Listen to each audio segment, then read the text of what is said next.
Gudang Sentosa Steel baru-baru ini kedapatan masih beroperasi secara diam-diam meski sudah disegel Pemkot Surabaya, Selasa, 22 April 2025, kemarin. Hal itu terungkap dari rekaman video viral yang dibagikan akun Instagram Surabaya Raya_info, Sabtu 3 Mei. Dalam video tersebut terlihat segerombolan diduga pegawai CV Sentosa Steel keluar dari dalam gudang.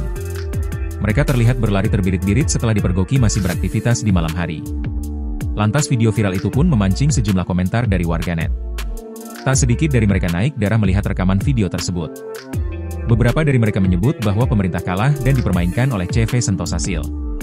Pemerintah kalah sama CV Sentosa Steel. Cak Eri kira dua mau ngomong apa?